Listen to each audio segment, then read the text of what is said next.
wonder if I went back through all of my videos how many individual instances of me complaining about the Scottish weather and thus my lighting we would find. I am starting to form the suspicion that it may be related to me. Am I just so shady about the books that I read that I will never again have sunshine? Possibly don't actually want the answer to that question. Let's move swiftly on, because the shade content is not going to improve in this video.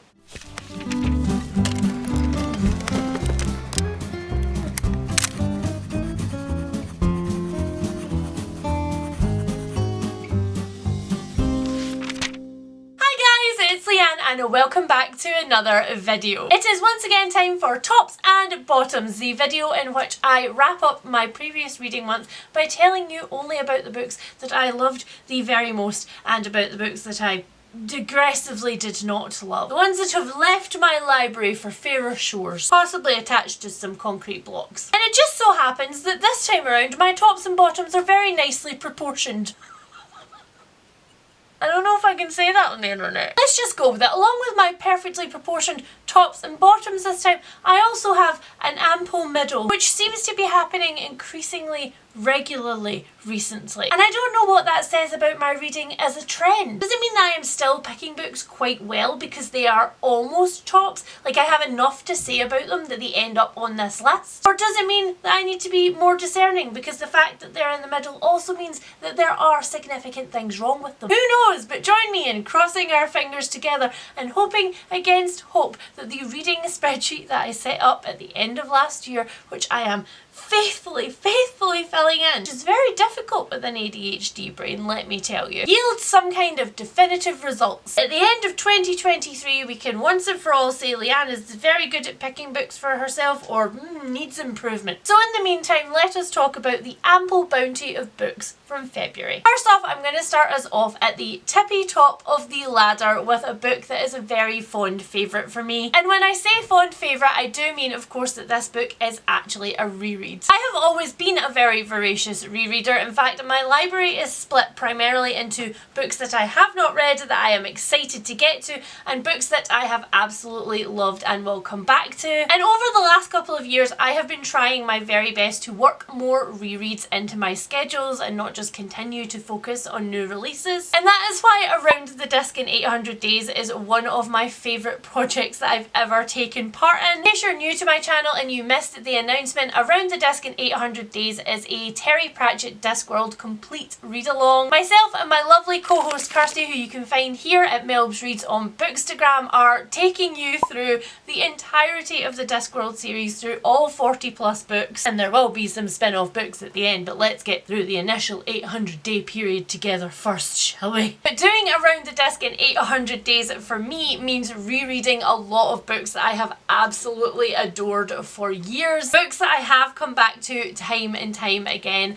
and one of those books is Mort. Mort is the fourth book in the Discworld series in publication order, but it is of course the first book in the actual death cycle. And if you are unfamiliar with what I mean by the death cycle, then Terry Pratchett's extended universe can be split up into individual smaller series. So there are, for example, the Witches books or the Guards books or the Wizards books, and Mort introduces us to a part of the Discworld where death technically lives. In Terry Pratchett's Discworld, Death is an anthropomorphized being with his own thoughts and feelings about the services that he brings to the Discworld. In the Discworld, Death lives in his own realm, which he has kind of built to mirror the human realm as closely as he can, because he is endlessly fascinated by humans. But because of that endless fascination that Death has with humans, he wants to get out in the world and experience more humanity. But obviously, in order to do that, somebody has to do his job, and that's where Mort comes in. He is technically Death's first hire. And after making sure that, you know, being dead to himself is not actually a requirement for the job, Mort agrees to take on this apprenticeship, mainly because he can't get any other apprenticeships on the disc because he's a bit shit, really. And to be fair, being a bit shit doesn't really end there. He continues to be a bit shit through the entire novel, which might kind of clue you into how I actually feel about Mort as a character, because I could really take him or leave him. I am less interested in Mort in this book and more interested in the opportunities it gives us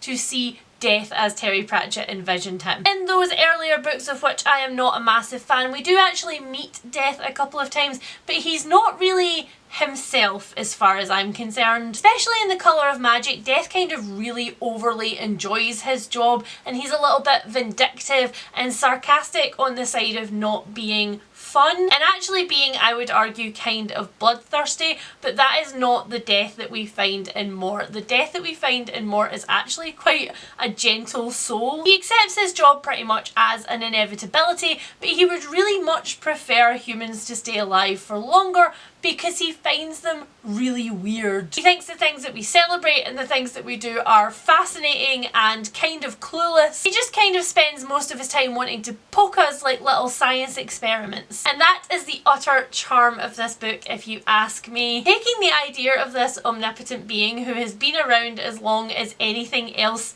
has existed, quite literally, and not making him jaded, but making him kind of excited by all the sparkly things that exist. I don't know, it just touches a little bit of my heart. It makes me feel really squishy, and I love to see the specific things that his mind alights on as like, but why? For example, one of the things that Death is endlessly fascinated with is kittens, and if you see any artwork of Death's realm, and specifically his study, it's usually completely covered in tiny climbing little angry kittens, because Death really does ask himself, if not friend, why friend shaped? But he also asks himself other really important existential questions like, what is curry? In fact, one of the most famous lines that Death has across the entire Discworld is the line, I don't know about you, but I could murder a curry. I also think that Mort is where you finally see Terry learning to do plot properly, because although all of the previous books in the series kind of loosely had a plot that held them together, plot itself could only very kindly be described as a hodgepodge of different ideas that he kind of threw on the page and went, that looks kind of good. But in Mort, you can see him refining this process, and it's delicious. So yeah, as expected, this was my first Around the Disc 800 complete win, and I am very, very excited about it. Also, just as a quick aside to this before I go into the rest of my tops and bottoms, a few of you guys have been asking me how you can join in the Discord, and I have an invitation link down below in my description that you can click on. And I wanted to let you know that I am planning to do a live here on my main channel every 6 books, so that will effectively be every 3 months, and so you should see one scheduled here really soon. Next up, let's go for one of our juicy middle books. As I said, middles don't usually end up on this list. The reason that I do tops and bottoms is so that I can give you like a longer and more comprehensive look at each of the books that I really loved or really loathed. A lot of the times I don't really have tons to say about the middle books, except that, you know, they were good, I liked them, but they did some things that I didn't like. But very occasionally we end up with middles like these two. And the first of those books is Magnolia Parks by Jessa Hastings. Now, if you saw my recent reading vlog, you will know that it turned into kind of a what can Leanne read before bedtime that will not trigger all of the bad and scary thoughts, but will have some kind of something to propel her through the book. So if you want my actual live reactions and thought processes as I read Magnolia Parks and the other romance books, then you can pop on over to that video. I'll link it up here and down in the description. But for those of you who have not partaken in my vlog, Magnolia Parks is marketed as kind of an anti-romance. It is a romance, but it doesn't have any of the traditional conclusions. So we're not necessarily guaranteed to end up with a happily ever after, and we're also not really guaranteed a sort of like the curtains close, fade to black, we're happy for now. In fact, nothing happy is promised in Magnolia Parks pretty much from the very beginning, and that was very much what I liked about it. So the book follows Magnolia and BJ. They are an ex-couple. They are a couple who were very, very happy together. They were childhood sweethearts, but BJ cheated on Magnolia and broke her heart, and they have never been the same since. The problem is, however, that while they have never been the same since, they have never entirely been apart either. 4 or 5 nights out of 7 in the week, they are actually having somewhat platonic sleepovers at Magnolia's. They're keeping track on who the other one dates, they're still having tons and tons of innuendo, and they're still constantly involving their friend groups in all of their misunderstandings and drama. And all of these things were absolutely delicious. This book was recommended to me by Becca from Becca and the Books, and when she recommended it to me, she did so in full knowledge that I love Gossip Girl and that I love Chuck and Blair's dynamic in it, and Magnolia and BJ are very much just Chuck and Blair. They live in London society, their parents are incredibly wealthy, they do not have a traditional lifestyle, they have plenty of time to keep tabs on each other because they pretty much don't do anything else. I actually really liked Magnolia. Yes, she is a little bit insipid at times, yes, she cares primarily about what people are wearing and how they present themselves, and how people perceive her is very important to her. But Jessa Hastings does a really good job of showing that although she is privileged, it does not exempt her from some of the same problems that everybody else has, with parents who are not entirely happy, with parents who are absent and oftentimes neglectful. There were just lots of things where money can't compensate for the other things that were set against her, and I really enjoyed that. I think that she was very well crafted. I also really loved the fact that because we were essentially in the second act of Magnolia and BJ's relationship, we were already hard in the angst and drama. Sometimes the build-up in a romance can be really delicious, but other times I'm just like, oh, why am I here? Just say the things already. I want to see how you interact together. I don't want to see all the misunderstandings. And because of the level of privilege in their lives, they really have a lot of time to think about their feelings and act on their feelings, and do so in quite a dramatic fashion that, you know, us normal people probably wouldn't be able to do. And I loved reading about that, and I loved Jessa Hastings' word choice. She is very descriptive. In fact, the opening couple of pages kind of grabbed me by the throat. But the things that were not so great were kind of big, glaring, massive things that I couldn't move past. First of all, this book is 430 plus pages, I can't remember the odds, and it did not need to be. You could easily have cut out a quarter of it and you would not have missed any of the actual substance, because a lot of the nature of BJ and Magnolia's relationship is that it's cyclical. They keep doing the same things to each other again, and they keep coming to the same conclusions and banging their head up against the same walls. But because of that, Jessa Hastings was often writing the same kind of scene over and over again. So we were getting the same interaction just in a different circumstance over and over again. And I feel like if she had shown it a couple of times and then just told us about some of the rest of it, that would have been fine. One of the other things, I guess, that relates to the amount of material that was in this was that the chapters go from Magnolia to BJ, and I hated BJ's chapters. In fact, let's just outright say it, I hated BJ. Actually, no wait, that's kind of overstating the case a little bit. I didn't really hate BJ, I nothinged BJ. One half of him is just completely insipid and underdeveloped, and I felt like I didn't really know who he was as a person outside of Magnolia, whereas with Magnolia I knew exactly who she was, and I knew how she would react in other scenarios that didn't include him. I had no idea who BJ was outside of these scenarios. There are many other love interests peppered through this book for both of these characters, but another guy was introduced halfway through and I was like, that should have been the guy that the book was about.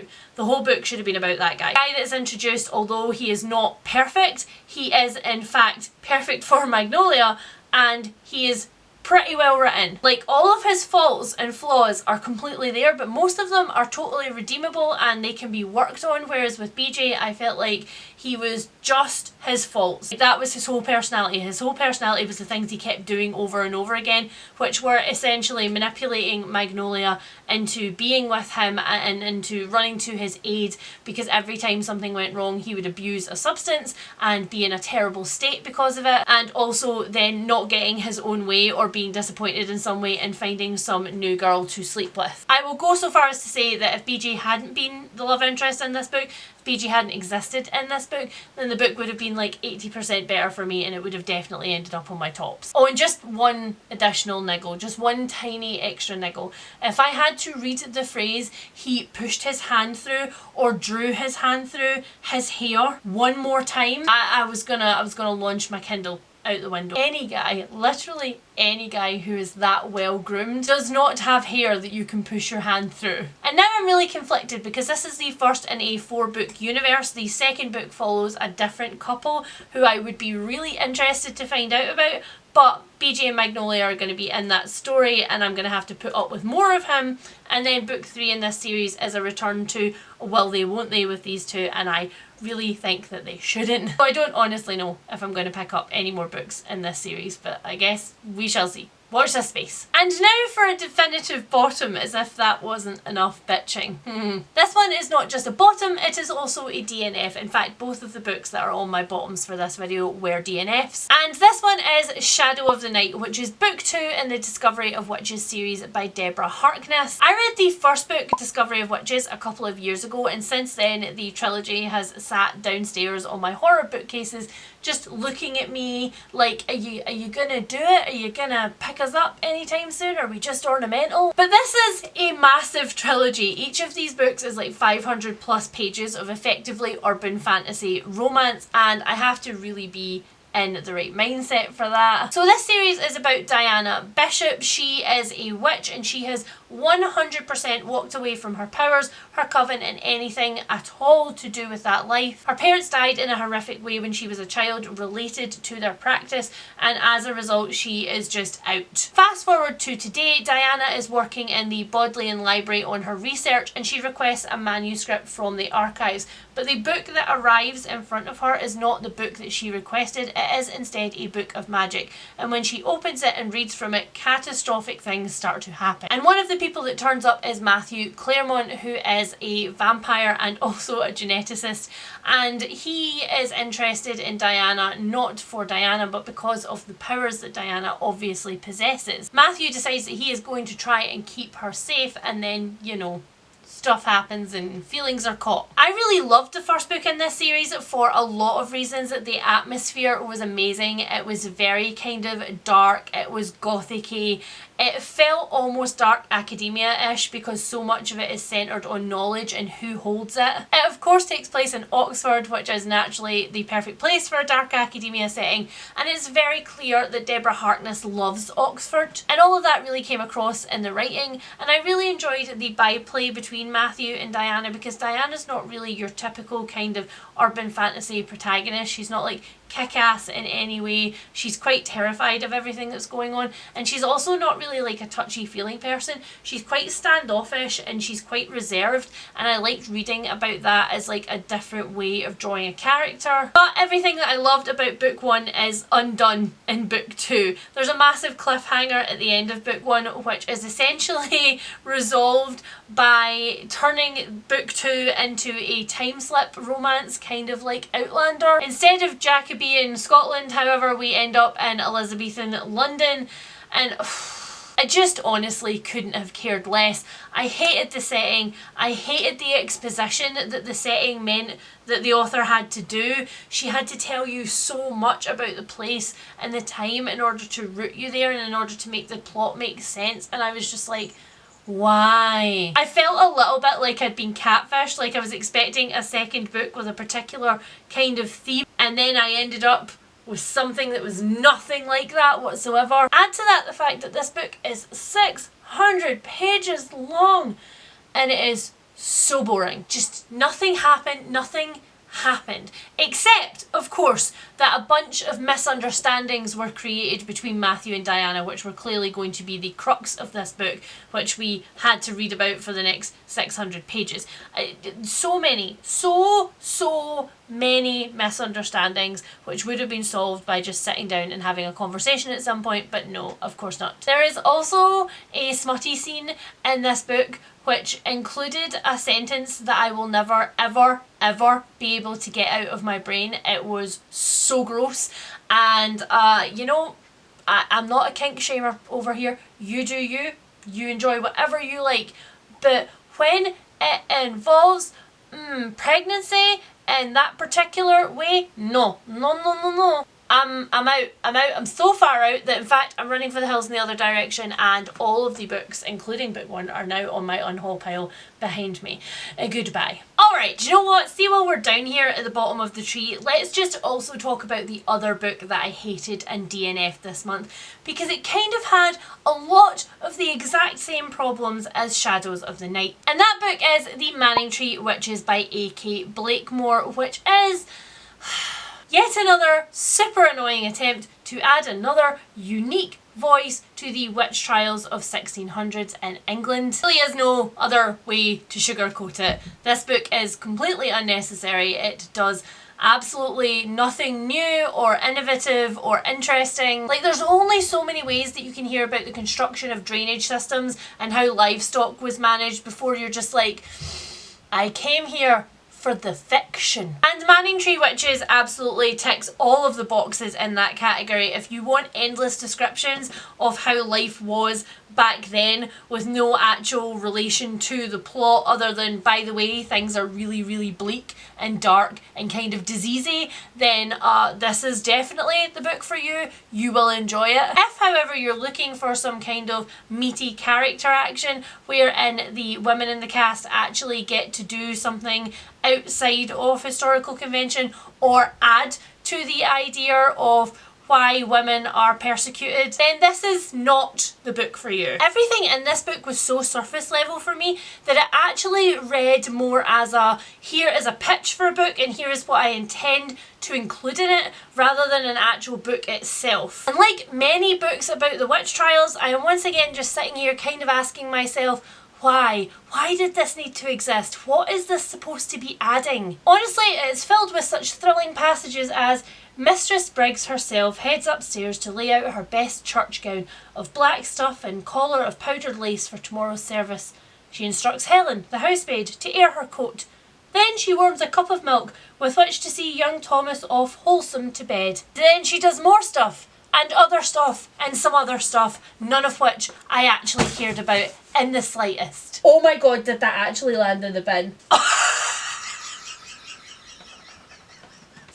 Okay, no, it can't actually be in the bin. I mean, you know, it could go in the bin, but I put it back in the donation pile. Okay, we're climbing. We are going back up the tree. We're going back to the middles. Because the one other middle book that I have is one that's causing me so many conflicting feelings, like so many of them. That book is The Eye of the World by Robert Jordan, which is the first book in the Wheel of Time series. Now, just to put this in perspective, the Wheel of Time series is like 14 plus books long, so this is not a short series, and as with any other chunky fantasy series, I went into it with a little bit of trepidation, knowing that if I absolutely adored it, I was neck deep in it, I was definitely going to be reading the rest of them. Now, this was going to be yet another project to add to my many, many projects. But very recently, Becca, Susan and a bunch of other lovely people have started Wheel of Time Along, which is a read-along of the entire series, much like Around the Disc 800. And so I was like, well, I will have friends to read the book with. I will not be alone. And so in I plunged. And you know what? The waters were lovely. I am not going to sit here and try and explain to you the overarching plot of Wheel of Time, except that it is a classic battle between light and dark forces, which you can find in quite a lot of fantasy books. 80s farmer boy adventure fantasy is where I started, and by God, it's where part of me still lives. I absolutely love a naive hero who has no idea about the expansive world that he's about to get dropped into and who makes tons of mistakes along the way. I love large casts of multiple different people, all with their own agenda. This book serves all of these beautifully. Unfortunately, there are a lot of tropes in very traditional fantasies like this that Robert Jordan has taken on that I don't like. I found every single female character in this book to be either a complete ice queen and be totally unrelatable in a way that we were told constantly that she was kind of badass, but we were never actually proved it in any way. Or she's salt of the earth, but she spends every single minute nagging the protagonists about their choices. Some of those male characters made terrible choices, and some of them made very big proclamations and very stupid choices based on information which they assumed but did not actually possess. Like, they do a lot of thinking that they know better and then being schooled that they do not. And so it's not that the nagging is misplaced, it's just really not that much fun to read about, and it gets really, really tedious again and again and again with the same kind of interactions on repeat. One of the things that I really loved about it was that the adventuring didn't really feel hurried, although you kind of knew that there was like a big bad in the background. I just felt like we were taking our time to get from place to place. Again, it feels very like that adventure and David Eddings, where it's like, oh, if somebody gets this orb, the world will end, but we'll stop here and we'll eat some bread and cheese at the side of the road. I love that. That's one of the things that I adore in fantasy books. But the pacing throughout this book really abruptly goes in the last sort of third to really sped up, really urgent, and it's very weird. It's almost like all of a sudden Robert Jordan remembered the plot and went, oh crap, we need to do things. I don't know, like it needed edited, whereas before I was really just enjoying the pace. So I find myself once again in the dilemma of I don't know if I want to pick up any more books in this series. And I don't know if it was the idea of the book that I liked more than what was on the page. Like, I liked the tropes and I liked the style, but I didn't necessarily like the actual content, because I still actually have some questions about how the world is set up, and I still have a lot of things that were unanswered after book one, and I feel like after that many pages we should at least have some answers about the mysteries presented in that book, even if there are cliffhangers and like overarching mysteries that won't get fixed until future books. For now, I think this series is a soft DNF. I am going to put it to the side and see if I feel like I want to come back to it, because I often feel like giving yourself a cooling off period really tells whether you're still interested in a series or not.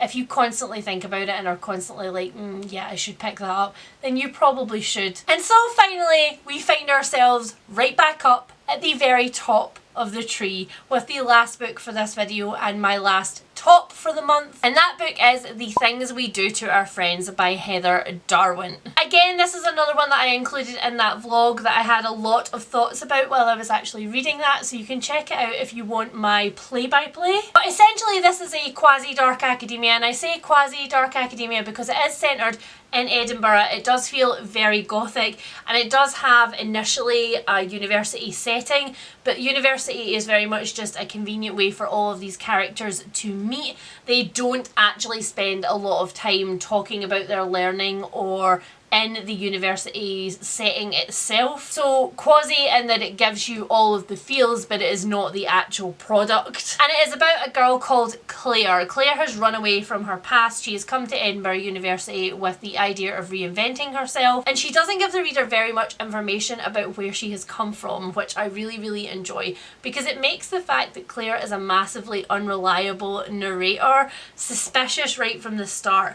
I felt like from the initial moment that I got introduced to Claire on the page, I had questions that she wasn't answering. But Heather Darwent does such a good job of taking you in and out of this weird level of trust with Claire. Like, she presents her at the start as like this kind of sketchy character, and then she convinces you through all of the experiences that you have with Claire that actually no, she is just a nice naive girl who's had kind of a rough past, who wants a fresh start, and who has been drawn in by this complicated group of friends, because that is ultimately what this novel is about. It is about a very toxic friend group coming together at university and choosing to do some very dark things. However, in amongst the ups and downs of your relationship with Claire, Heather Darwent puts in these little sharp peaks of reminding you that Claire's actually a really hateful and kind of disgusting person. She shows you these little tiny abrupt moments that are like less than a paragraph of her horrible behaviour, and then she moves on to other things. Like, she just drops it in there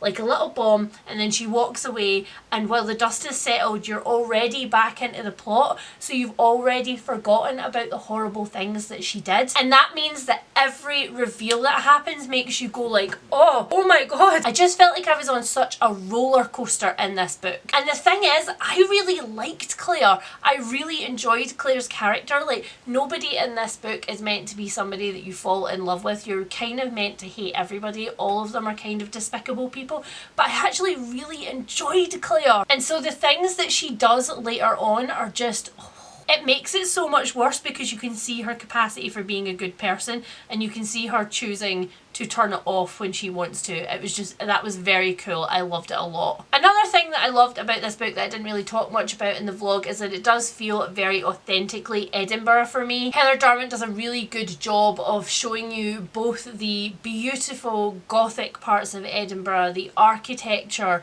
the plant life, the way the people move through it. She does an excellent job of stitching that all together in a way that I was like, yeah, those are all of the romancy reasons that I love Edinburgh. But she also shows you the other part of it, like the tourists at the festival, the absolute trash that litters some of the streets, especially after things like the festival, the other places in Edinburgh, like Leith, which are much more working class, normal areas of Edinburgh, and which have all this beautiful architecture in amongst all these really industrial buildings and things. And it was very, very well done.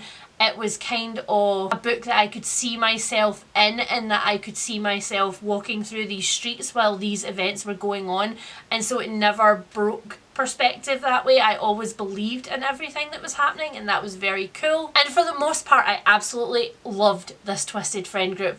I loved the way that Claire, as somebody with no money and no real prospects and tons of student loans and stuff, has ended up in this world of like opulence, but also at the same time decay. Don't get me wrong, this one is not entirely without a few little problems. There is a halfway point in this book where we go from it being a book about one thing to it being a book about very much something else, and while I didn't really mind where we ended up, I also kind of could have done without it. I would have just been happy with the university atmosphere and a really traditional dark academia book out of this one. I don't think it needed the other aspects of it, which it kind of essentially made it a bit thrillery as we went on. And the other thing that I really, really did not like was that in the last literal maybe 20 pages of this book, after doing so much careful crafting of Claire's character and all of these ups and downs that you have with her, she does something which once again reminds you that she's a despicable person, which includes domestic animal abuse, and there was no need for it. Like, there was literally no need for it. We already had all of the reveals about Claire. We knew everything there was to know about her life. We knew she wasn't a good person. So we had all of that, and because of all of that, it felt really clumsy. And not only was it really clumsy, but it was also really gross, because the actual incident and what she does doesn't really impact anything. It doesn't add any knowledge of anything to the plot or any interest. It was just a horrible thing that she did, which felt spiteful instead of calculated like everything else. And yeah, I really didn't like it, and I'm aware that I am somebody who does not like animal abuse in my books, so it was like an immediate turn off for me. But that's why I bring it up, because I know that it's a sticking point for a lot of people, and unfortunately it's one of the things that I think about now when I think about this book. However, it is in the top for a reason, because everything else it actually did pretty perfectly in my opinion, and I will definitely read anything that Heather Darwent comes out with next. I am hooked. I am there for it. Put it into my sticky hands, please. So that's it, guys. Those were my tops, my bottoms, and my dubious middles for this video. If you've got this far into the video, then you know what? Leave me your favourite animal emoji down below so that we can take that little bit of bad taste out of our mouth about the end of that otherwise perfect book. Dogs, cats, monkeys, snails, I will accept anything. Leave me your favourite animal emoji down below. And as always, if you have read any of the books on this list and you have enjoyed them or not, please tell me about that below, and also tell me, based on these books, if there are any other books that you think that I would enjoy that I should add to my ever-growing wish list. If you are new here and you think that maybe we like the same kinds of books, then please hit that subscribe button and stick around, and if you enjoyed this video, please hit the thumbs up, because it really does help my channel, and I will speak to all of you guys really soon. Bye!